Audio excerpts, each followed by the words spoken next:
Hello, beautiful people, and welcome back to Teatime Thoughts, the channel where we discuss thoughts and drink tea. I did not make this video to try to convince the health at every size crowd of a single thing that I've said. I'm aware of confirmation bias. I understand how strong it is. I think many of these people are in a deep, deep state of denial. Confirmation bias is very strong. They're weaponizing it. The more we try to convince them of how completely factually incorrect they are, the harder they're going to dig in. They're going to dig their heels in so hard. I think anybody trying to convince these guys that they're in error, you're going to be slamming your head against a brick wall. I don't recommend doing that. My intended audience for this video are people who are looking at this movement but are on the fence. They want to know more. They're thinking to themselves, but I've always heard that obesity is unhealthy. I've always heard that it can lead to an early death, to many types of cancers, to heart disease, to decreased mobility. Those are the people for whom this video is intended. I want you guys to hear this before you decide to join in this echo chamber and find yourself with your heels dug deeply into your confirmation bias. You guys are my intended audience. I mean, sure, there are also all the people that agree with me, but I don't find preaching to a choir a good use of my time. So I really hope it's the people that are on the fence, that are teetering one way or the other. I hope those people hear my message, hear what I have to say, and particularly use my message to find other fantastic content creators who are so much better at this than I am. Like, I hope I can be a springboard into the vast array of compassionate, empathetic, thoughtful, and most importantly, fact-based content. Please, if you are thinking of joining this movement, and look, I'm not telling you that you shouldn't love your body, whatever state it's in. I think that you should be able to look in the mirror and say, here's what I really like about myself. I feel good about myself today. I feel attractive today. I feel enthusiastic and hopeful today. Whatever that feeling is, I would never discourage anybody from feeling that. I just believe that if you love your body, you wouldn't slowly kill it. That's not self-love. Enjoy the video. Hello, and welcome back to my channel. As some of you may have noticed, my sound is a lot better. My lighting is still a complete mess. I do finally have my HyperX Quadcast working with my computer. It was behaving sort of oddly for a while, but I was able to update my drivers and everything's good. I also have an older external camera that's running now, and to be perfectly honest, I don't really know if I like it any better than my onboard camera from before. Hi, I actually don't like it, but we're gonna try it like this just for today. So today I have been perusing Reddit and I found a very interesting subreddit called r/fatlogic. It pulls posts and videos from around the internet demonstrating people who belong to the health at every size or HAES movement. They use words like fat acceptance, fat liberation, not sure what they're trying to be liberated from, don't think they're indentured servants of any kind. And I pulled out some particularly funny ones that I wanted to share today. So, God, I hate this camera. You know what? I lied, I like my old camera better. Okay, let's jump right in, shall we? First, fatty. By the way, not being a dick, not throwing shade at appearance, this is what they like to be called. They like to be called fat. They consider obese a slur. Obesity, okay, maybe not this person, is part of human diversity. So before I even get into the post, I don't disagree with that at all. Obesity is part of human diversity. Anorexia is part of human diversity. Bulimia is part of human diversity. That woman who put drain cleaner in her eyes so that she could go blind because she had this body integrity dysmorphia or something, that's part of human diversity. Humans are weird. All this stuff is part of human diversity. Over the last 40 years, the collective BMI, body mass index, for those who don't know, of the American public has shot up dramatically with catastrophic consequences, says David Ludwig, MD, PhD, founder and director of the New Balance Foundation Obesity Prevention Center at the Boston Children's Hospital. We understandably spotlight the biggest losers, the people who drop 100 pounds and turn their lives around. But there are countless others who, despite exercising and following a high-quality diet, can only whittle their BMI to a certain point. They need to learn to live healthfully with the disease of obesity rather than make themselves miserable trying to cure themselves of it. I have some thoughts before we get into the response that this person added. For those of you who don't know, there is a disease called lipedema. Lipedema typically starts around puberty, is almost exclusively found in women, although there are rare cases where men have developed lipedema.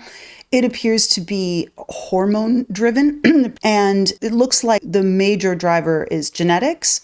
So yes, there is this disease called lipedema. The type of fat that they're storing is different than the type of fat you get from overeating, and they tend to store it in their midsection or their buttocks, thighs, hips, that sort of thing. This fat is stubbornly resistant to both exercise and a calorie deficit.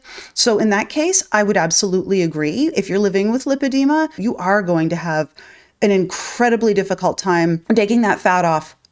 It probably won't work. Liposuction has helped some of these patients improve their quality of life. And so that would be a time when I would think, yeah, that would be the right thing to do.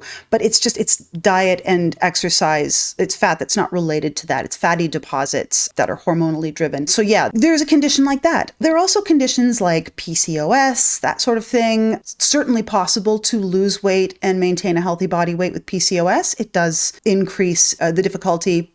It takes more time, it takes more effort. And then we have very unfortunate conditions like Prader-Willi syndrome. This is also a genetic syndrome that children are born with. And by around ages 3 to 5, they suddenly develop a horrific, intense hunger that just never goes away. They feel painfully starving all the time, even though they're not. And the other part of this that I think is especially cruel is that their caloric requirements as adults are far lower than the caloric requirements of an average adult because they have very low muscle tone. Typically, a person with Prader-Willi syndrome only needs about 600 calories a day, which is a significant deficit for most people. But of course, the sad irony is that if you turn them loose, they will eat 10 to 20,000 calories a day. Some of them have even burst their stomachs from this insatiable hunger. And the real cherry on top with PWS, these children are also born with cognitive disabilities. So they can't even, in a lot of cases, they can't even understand their condition. They can't understand why they have to eat less, most of them. So yeah, there are definitely conditions out there where losing body fat or weight or gaining muscle in the way you want to is going to be incredibly challenging, if not in some cases, pretty much impossible to do. These conditions are rare. They're very, very rare. No, you probably don't have lipedema unless your doctor told you you did. No, you probably don't have PWS. PCOS, much more common. I know a lot of people who have it. PCOS does not stop you from eating well, exercising, and losing excess body fat and building additional muscle. It just takes a little more work. But let's see what she said. They need to learn, she quotes him here, learn to live healthfully with the disease of obesity. Notice, look at look. She actually censored obesity because she considers it a swear word. Bruh. I love this person's energy. I love it. You can't make this shit up, she says. I can't believe we live in a world where a normal part of human diversity is seen as a literal disease by medical professionals who then use slurs to refer to these diseased people and start their obsession with discriminating against these people when they are as young as children. I have so much to say, so very much. You'll be happy to know that we don't live in a world where a normal part of human diversity is seen as a disease, because obesity is not a normal part of human diversity in most of the world. Do you want to know the countries that have the highest rates of obesity? They're also the countries that have the highest rates of easily accessible junk food. That's why you see obesity in, say, the United States, Great Britain, Canada, Mexico, Australia, and actually, none of those are at the top of the list. I will look this up after the video. There is a country that has like a 70% obesity rate or something, and it ain't any one of those. I was shocked to discover it too. I'll insert it in the video when I'm done. Yeah, okay, so I said I would insert these statistics into my video after I'd finished recording, just because I didn't want to grab it on the fly. This source is data.worldobesity.org. I'm going to be perfectly frank. I don't know if these numbers are accurate. I've tried to cross-reference it with other sources. It appears to be accurate, but if anyone has a better resource, HAES people, I'm not talking about you. I do not want to see your resources because they're usually pseudoscience, foolishness, and they exist only within the HAES echo chambers. They're not actually peer-reviewed studies. So, sorry, but that's just, I take being factual very seriously. I also apologize, you guys. I've been getting sick over the last few days, and it is December 15th at 7:38 a.m. And I've been up for like 3 hours because I couldn't sleep last night, and I just feel like complete garbage. So I'm not going to be my usual peppy self. But yeah, as you can see here, you can actually sort the results on this ranking by age and by sex. We have adult males, and yeah, United States comes in at 14. Canada at 20, Australia at 19. It actually takes a while to find the UK, but if you go to this resource yourself, you'll see that they hit at 29. So they're actually not that bad. So yeah, in terms of like the nations with the most accessibility to cheap junk food, it seems like the U.S. is the top developed or first world nation on that list, but it still comes in at 14. We've got this country called Nauru. Now, when I click on it, it doesn't do anything, and I don't know exactly where Nauru is. It sounds like it's Polynesian just based on the name, but please, if anybody is from this country or knows anything about this country, please enlighten me in the comment section, because I mean, I can go down a research spiral, but then this audio clip is going to be like 2 hours long, and nobody wants that. So yes, Nauru, American Samoa, Cook Islands, Palau, Marshall Islands, Tahiti. So you can see it's a lot of these what look like South Pacific countries, which is interesting. I don't know if there's a correlation. There's probably a reason. So then we can also look at adult females. So actually American Samoa takes first place on this one, Nauru coming in second. And then pretty much everything else on this list, it's more or less the same list of countries, just there's a bit of a jumble here. Although interestingly enough, the United States comes in at number 30. So that's very interesting. And Canada is 54 and United Kingdom is 60. So in terms of first world nations, it does appear that there is a significant delta between the adult male obesity rate and adult female obesity rate. But now we go to male children. Suddenly we're seeing some very troubling things here. Cook Islands, Nauru, excuse me, American Samoa is still quite high up on the list. So we're still definitely seeing that trend continue. But the United States has jumped to a whopping 12. I digress. So now we go to female children. And again, we are seeing the same top contenders. Again, with a little bit of shuffling.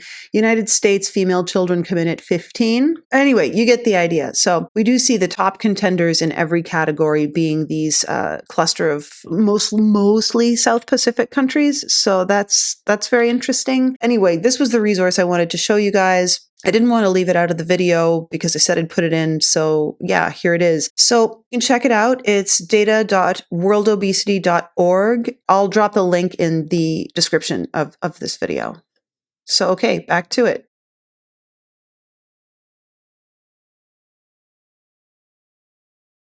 Yeah, this is not a normal part of life for most people. Like if you go to a starving village in Africa or in Asia, you don't find obese people. You don't find them. You know why? Because they don't have enough food to eat. I am not advocating for starvation if you want to lose weight. Quite the opposite, actually. I would advocate for a very filling, very healthy, high protein diet with about 30% fat, low carbohydrates, lots of vegetables, and your carbohydrates should come in the form of things like whole grains, quinoa, maybe some fruit, that sort of thing, combined with a sustainable and enjoyable exercise regime. That's what I recommend. In no way, shape, or form would I ever recommend that anybody starve at all. I'm sorry that the whole thing's a fallacy because we don't live in a world where obesity is super common. We live in a country or cluster of countries where obesity is super common. Big difference, big difference. Also, the word obesity isn't a slur. I mean, if it offends you, I guess fine, like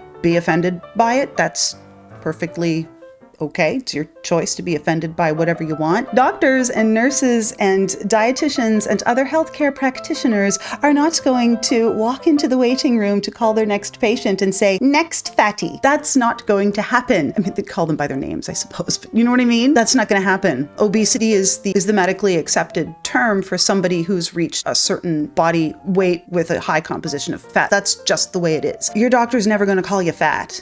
Even if you ask them to, that's just ethically something they're not going to do. Next, fatty. Fat phobes, that's people who think that being obese is unhealthy. Oh, according to some of them, even if you're not obese, you're just automatically fat phobic. If you care about your health, your appearance, you go to the gym, you're automatically fat phobic. Just putting it out there, you're fat phobic. Fat phobes will always say that long-term weight loss is possible, and anyone who fails just didn't have the willpower, dedication, or drive. I believe I covered this in the last one. Oftentimes that's the case, certainly not always the case. There are many mitigating factors, including lifestyle. There are lots and lots of mitigating factors that can lead to it being very difficult for you to lose weight. I'm not going to go over it again. I've already covered it. They'll say this even when presented with the fact that 95% of weight loss attempts fail. Yeah, there's a reason for that. They end up crash dieting or yo-yo dieting, where they put themselves into an extreme calorie deficit. They work out like crazy. They do things that aren't sustainable. They take on fad diets like the cabbage soup diet or whatever, which mostly makes you lose water weight anyway. They do all this asinine shit because they want quick results. That's why 90% of people want quick results. They do not want to go slow and steady to win the race. No, they want to rush ahead. Of course they're going to fail. That shit's not sustainable. It's not sustainable to do that. They just refuse to understand that continually starving yourself is not possible, even with the strongest willpower in the world. Yeah, just ask Eugenia Cooney how possible that is. I'm not advocating for starvation, but it is absolutely possible. It's also absolutely unhealthy. Do not do that. Why would you continually starve yourself if you want to lose weight, though? And seriously, I'm going to speak right now to all the people out there that actually do want to lose some weight and do have some weight to lose. Like, look, I'm sorry, if you're 110 pounds, do not lose weight unless you're 3'7". I'm not even kidding. But I'm talking about people who genuinely want to make a lifestyle change for their health or even for their appearance, because that's okay. It's your body. You get to decide the reasons why you want to quit bad habits. Hell, I know someone who quit smoking because she didn't want to get wrinkles. And you know what? It worked. She doesn't smoke anymore. So that's great, right? But you don't starve yourself.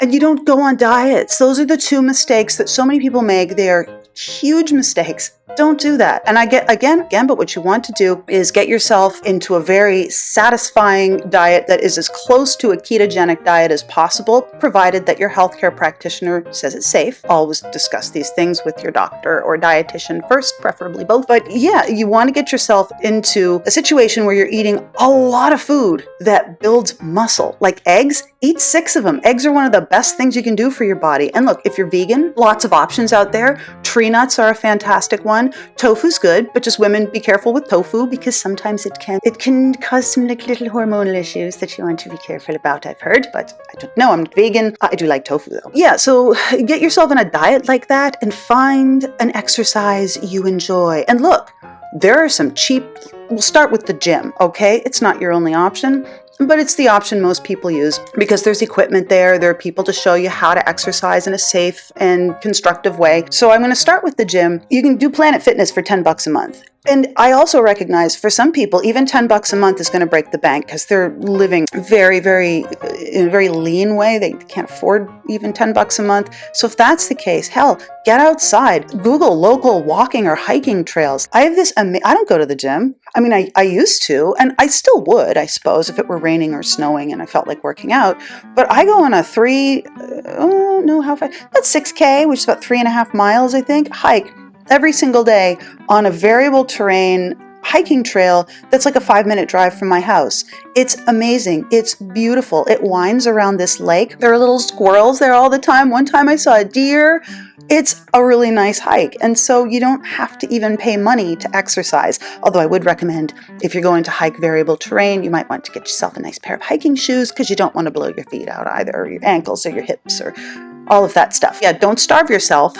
If you want immediate results, fine, starve yourself. It's not going to work. You're either going to get really sick and possibly die and destroy your heart, or you're going to gain the weight back and probably extra because your body does not want to starve, and it's going to do everything it can to make sure that never happens again.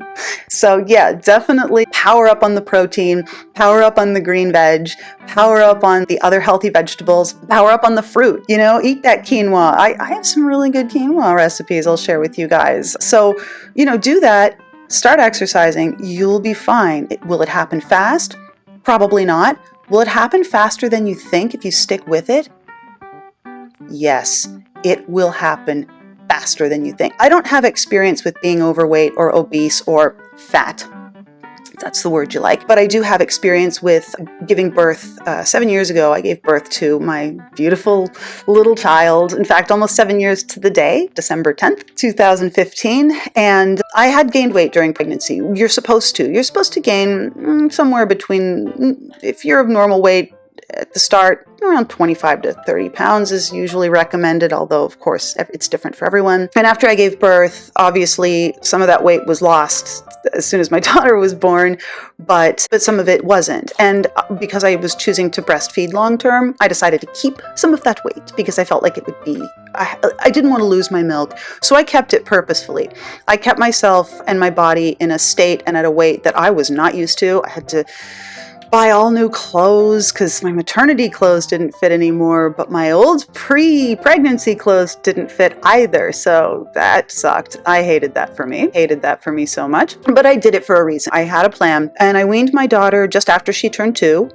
And yeah, the very next day, I hit the gym. And to be honest, I was never a big gym goer before that. Like before this experience, I mostly got exercise just because I walked everywhere. I'm, just very active in my, like you see, like right now, I'm moving. Like I'm very active in my everyday life. And I was an outdoorsy person, but when I weaned her, it was like early March and it was just blizzards everywhere. So I decided to go to the gym. And I did put myself on this very ketogenic, high protein, low carbohydrate, green vegetable rich diet. I was shocked at how quickly I started losing that weight, and not just losing that extra baby weight that I no longer needed, but building muscle groups I had never built before. I was really, really proud of it. And so for the first 2 weeks, it sucked. But then after that, I started seeing results. I started getting used to the level of physical activity. I started enjoying the food a lot. And the more I saw and the more I started to enjoy the exercise and the less it hurt,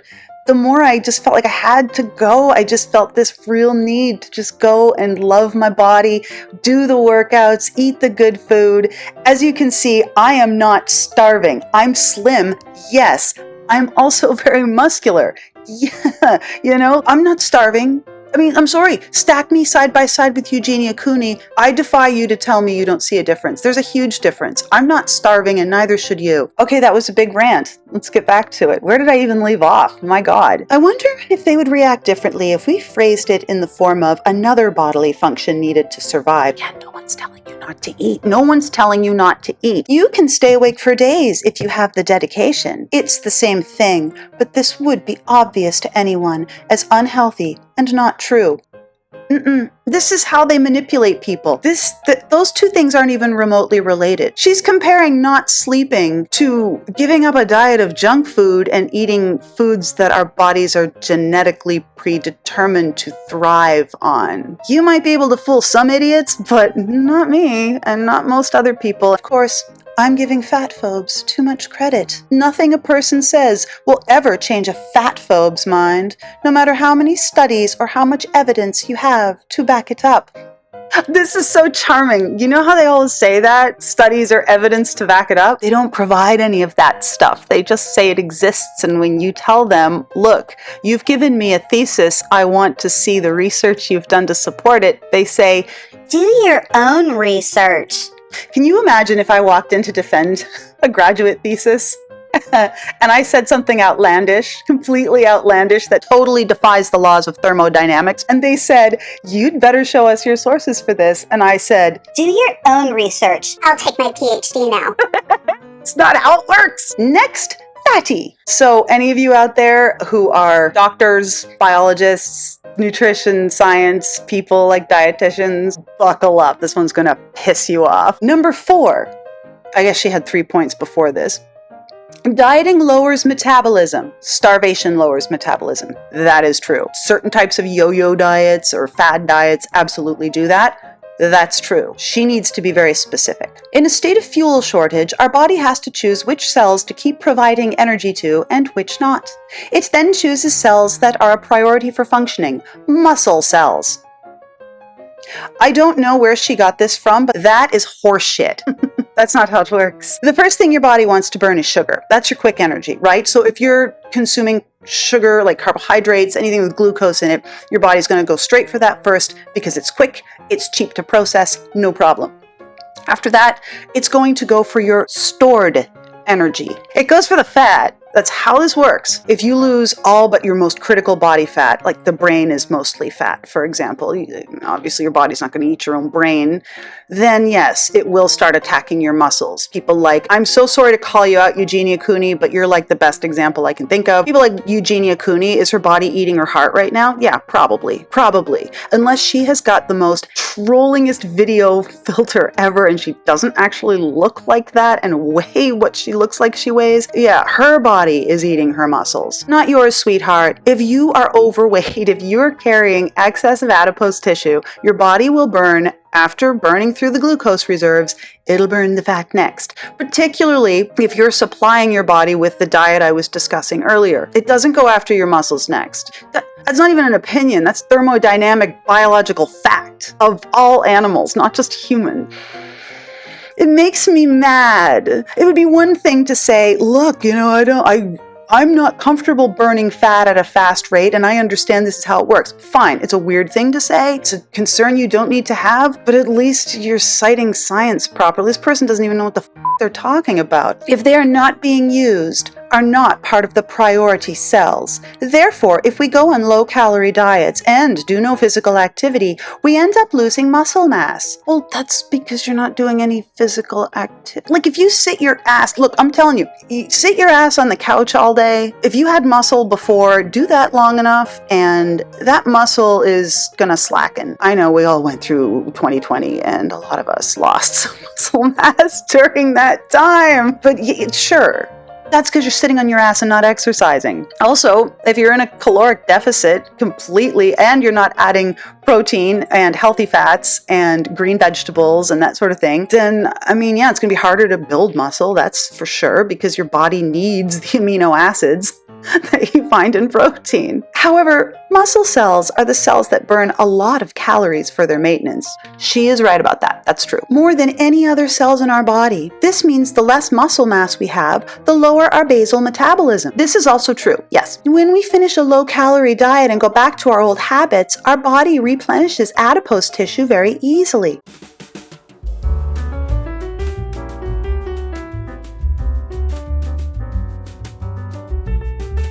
Correct. But if we do not do physical activity, we do not replenish muscle mass. Again, correct. What does this? This causes us to increase the percentage of fat in our body and in part is responsible for the famous yo-yo effect of dieting.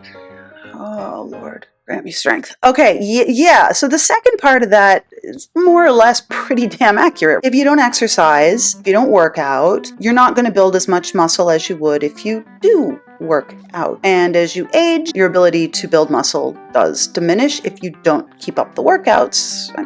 All of these things are true. If you yo-yo diet, you're going to be more likely to store fat after the starvation period is over. This is also true. Listen, dame, nobody's telling you to do that, okay? And I think the big thing is all of this has absolutely nothing to do with the fact that she does not know how metabolic function works at all, because no, you burn fat. When you have a lot of body fat, you've got a lot of stored energy for an emergency. Your body turns your fat into food. It only turns muscle into food once that fat is gone and there's still no food left for you to eat.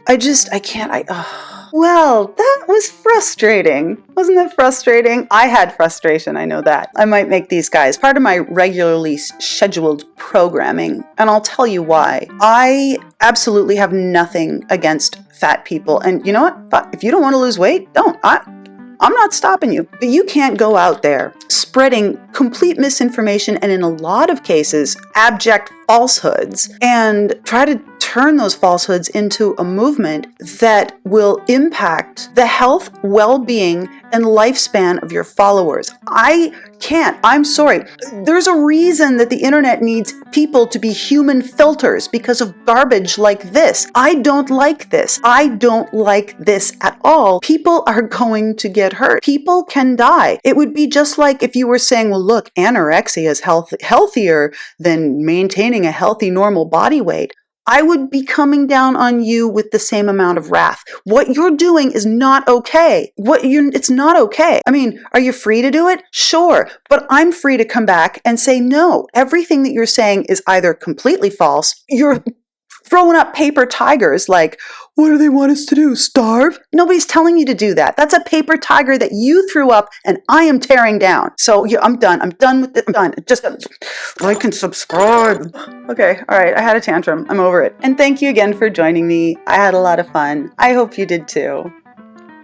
Tschüss.